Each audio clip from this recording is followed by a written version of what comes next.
medyo ng bahagya. May budget yung nag-i-inquire sa'yo, okay? So, pero, paano naman, Jelking, pag hindi pasok sa budget niya, anong ginagawa mo? Ako, syempre, applicable to kapag sobrang dami mong inquiry.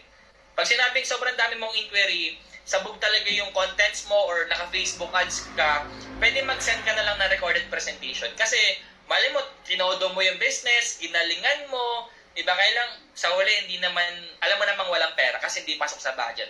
Pero, kung kokonti ang inquiry mo at paisa-isa lang yan, presentan mo na. Kasi dyan ka gagaling mag-present. Dyan mo malalaman kung ano yung effective sa'yo. Okay? Kasi kahit, alam mo yan, kahit walang budget yan, kausapin mo pa din. Kasi dyan po gumaling si Jelking. Kakakausap mo na kakakausap. Walang pinipili. Sabi nga ni Jeman, basta humihinga. Presenta natin ang business yan, di ba? I-share natin yung blessing, okay? So yan, for example, pasok daw sa budget niya. Jelking, anong mo dyan? Ginagawa mo dyan? Nag-zoom pa kayo? Sabi ko nga, call lang po si Jelking. So anong nire-reply ko? Ito po, sige, help kita. Ayan, available ka ba ngayon for call para mas madali ka ma-discuss ang business? So since full-time tayo, anytime pwede tayo mag-accept ng call. Diba? Pero kung part-time ka lang din, kung may trabaho ka ngayon, pwede mo naman sabihin na pwede tayong mag-call, mamaya kasi may meeting lang ako.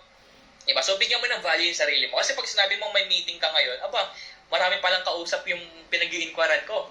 Nasa ongoing meeting. Diba? Huwag mo sasabihin na may ginagawa ka lang. Diba? So mas maganda, i-reply mo, may meeting ka.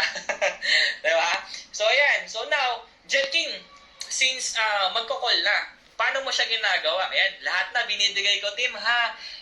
Ito talaga yung script na ginagamit ko. So, hindi to pagdadamot ni Jelking kasi kay Lord naman to galing. Okay?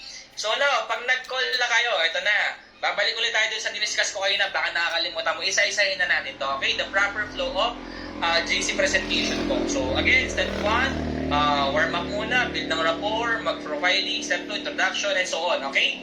So, step number 1, yan, warm up or mag-build ka ng rapport. Siyempre, number 1 guys, pag nag-call na kayo, kailangan makakonect ka muna sa kanya. Hindi mo pwedeng suntok-suntokin agad yan, bla bla bla bla bla bla bla bla. Kailangan makilala mo muna siya.